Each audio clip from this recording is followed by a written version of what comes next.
All right, some Muslim leaders are expressing concern over the election results. I'm concerned about a candidate who is now going to be president who said on the campaign trail that he wants to ban all Muslims en masse just because they're Muslim. This election cycle was as much about race as anything else. Just to note, that's the executive director of CARE, which is the arm of the Muslim Brotherhood here in the United States. But one Muslim woman is defying that notion. Her Washington Post essay saying, and I quote, "I'm a Muslim, a woman, and an immigrant. I voted for Trump."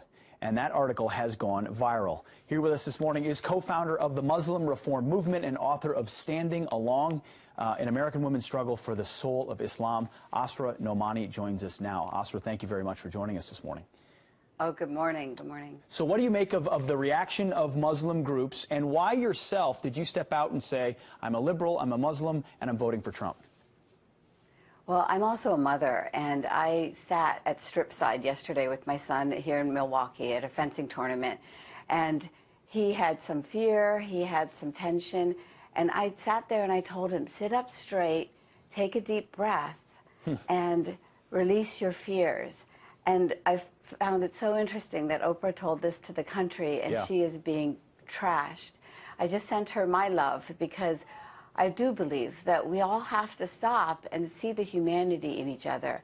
I have policy problems with the Obama administration. As a Muslim, I believe that the left has sadly lost our fight against the Islamic State by refusing to talk about the Islam in Islamic State. As a single mother, I don't have health care insurance. I have not had any help on my mortgage refinancing under the 8 years that we've had under the Democratic administration. And I believe that we need serious policy change. And I'll tell you finally, the thing that I could not take anymore as a liberal was the dehumanizing of those who dare to support Trump. Ultimately, I felt that it's a betrayal of liberal values. I literally wear a heart over my chest right now because I do believe that we have to take a deep breath, see the humanity in each other, and what is it that we're seeing out in the streets right now?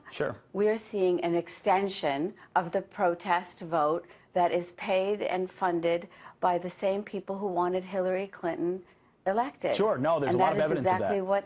No doubt. Yeah, well, that's what the Asra, you were one of, there's a lot of talk about. of this silent Trump voter, and you call yourself one of those. But you've come out now publicly, written this article saying, here's why I backed him. What's the reaction been to you? Well, as you can tell, I don't have horns on my head, right?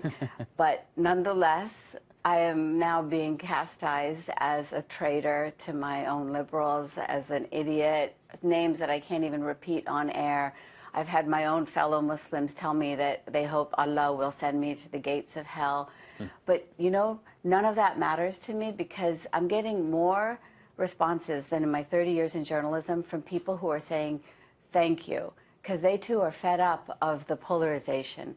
And so what I hope is that my friends on the left will come to the middle, and I would gently urge my friends on the right to also come to the middle so that we can walk on the middle path. No, Asra, I mean, the critics of President-elect Trump have said that he's Islamophobic. He wants to ban all Muslims from this country. What would you say to them about Trump's stance against radical Islam and Islam generally? Well, you know, we've had this liberal honor brigade that has emerged over the last 8 years, and they want to silence anybody who has a dissenting opinion with trash talk like calling them bigots, racists, Islamophobes. This is a movement that is also supported by the governments of Qatar and Saudi Arabia. They don't want us to talk about the real issue, which is the extremism that they export to the world. And so I know that Donald Trump is not Islamophobic. He is not racist. He is not a bigot. He is indelicate. He is insensitive at times with what he says, and his proposals are tough, but they reflect a reality of concern that people have about an issue that is killing people from Orlando to Paris. Yeah, no, absolutely, and the anniversary of those Paris attacks is upon us. What do you say, just very briefly, to those who say, but I'm literally afraid, I'm scared, we hear protesters saying, I don't know what to do. What's your message to them? Well, I say that exactly the same thing that I said to my son there, standing ready to overcome his own fears. Take that breath, walk and let it flow through your body and emerge as a transcendent overcoming of fear fear is what we make it, and we can overcome it if we also make an intention to overcome it. And so that's what I would wish, because love can overcome fear. Well, Asra Nomani, thank you for your message this morning. Certainly sounds similar to what we heard from Oprah. Take a deep breath and drive on. So thank you very much.